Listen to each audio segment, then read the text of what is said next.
2026 పశ్చిమ బెంగాల్ అసెంబ్లీ ఎన్నికలు దేశ రాజకీయ ముఖచిత్రాన్ని మార్చే అత్యంత కీలకమైన ఘట్టంగా నిలుస్తున్నాయి. ఒకవేళ ఈ ఎన్నికల్లో బీజేపీ ఓడిపోయి మమతా బెనర్జీ నేతృత్వంలోని టీఎంసీ వరుసగా 4వ సారి విజయం సాధిస్తే కలిగే పరిణామాలు, రాజకీయ మార్పులు ఎలా ఉంటాయో ఓసారి విశ్లేషిద్దాం. Welcome to RTV. 2026 ఎన్నికలు కేవలం అధికార మార్పిడి కోసం జరిగినవి కావు.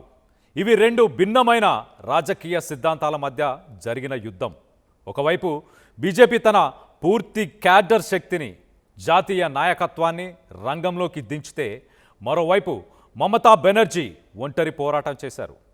క్షేత్రస్థాయిలో ప్రచారం హోరాహోరీగా సాగింది. ప్రతి గ్రామం, ప్రతి వార్డులోనూ ఈ రెండు పార్టీల మధ్య నువ్వా నేనా అన్నట్లుగా ఫైట్ జరిగింది. బీజేపీని ఓడించేందుకు మమతా బెనర్జీ అత్యంత వ్యూహాత్మకంగా పనిచేస్తున్నట్లు తెలుస్తుంది. దీదీకి సంక్షేమ పథకాలే రక్షణ కవచంలా పనిచేసిందంటున్నారు. లక్ష్మీర్ బండార్, దువారే సర్కార్ వంటి పథకాల ద్వారా మహిళలు, పేదలు ఓటు బ్యాంకును పటిష్టం చేసుకుందని, అలాగే బీజేపీని బయటి వ్యక్తుల పార్టీగా ప్రచారం చేయడంలో ఆమె సఫలమయ్యారని అంచనా వేస్తున్నారు. బెంగాలీ సంస్కృతిని కాపాడే ఏకైక శక్తి తానేనని ప్రజలను నమ్మించడంలో మమత సక్సెస్ అయినట్లు భావిస్తున్నారు. ముఖ్యంగా మైనారిటీ ఓట్లు చీలికపోవడం, భారీ మద్దతు ఆమె కూడగట్టినట్లు అంచనా వేస్తున్నారు. బీజేపీ విమర్శలు తిప్పికొట్టడంలోనూ దీదీ విజయం సాధించారని చెబుతున్నారు. రాష్ట్రానికి వచ్చే నిధులను కేంద్రం ఆపేసిందని, బెంగాలీలను అవమానిస్తుందని ఆరోపిస్తూ ప్రజల్లో సెంటిమెంట్ను రగిల్చడంలో కలిసొస్తుందని అంచనా. బెంగాల్లో ఓడిపోతే బీజేపీకి ఇది పెద్ద సెట్బ్యాక్ అవుతుందని రాజకీయ విశ్లేషకులు అంచనా వేస్తున్నారు. గత 5 ఏళ్లుగా నిర్మించుకున్న సంస్థగత నిర్మాణం ఒక్కసారిగా కుప్పకూలే ప్రమాదం ఉందంటున్నారు. వరుస ఓటములతో రాష్ట్ర నేతల్లో నైరాశ్యం పెరుగుతుందని, సమర్థవంతమైన నాయకుడు లేకపోవడం మరోసారి చర్చకు వస్తుందని భావిస్తున్నారు. ఈసారైనా అధికారం దక్కుతుందనే ఆశతో ఉన్న కార్యకర్తలు చివరికి నిరాశతో టీఎంసీలోకి జంప్ అయ్యే అవకాశాలు ఎక్కువయ్యే ప్రమాదం ఉందంటున్నారు. ఈ ఓటమి ప్రభావం కేవలం బెంగాల్కే పరిమితం కాదని, దేశవ్యాప్తంగా బీజేపీపై ఒత్తిడి పెరిగే ఛాన్స్ ఉందని హెచ్చరిస్తున్నారు.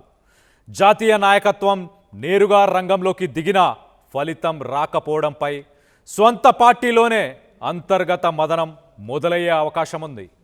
జాతీయ స్థాయిలో ఎన్డీఏ మిత్రపక్షాలు మరింత పట్టుబట్టే అవకాశం ఉందని, బీజేపీ అజేయమైన శక్తి కాదనే సంకేతం వెళ్తుందని అభిప్రాయపడుతున్నారు.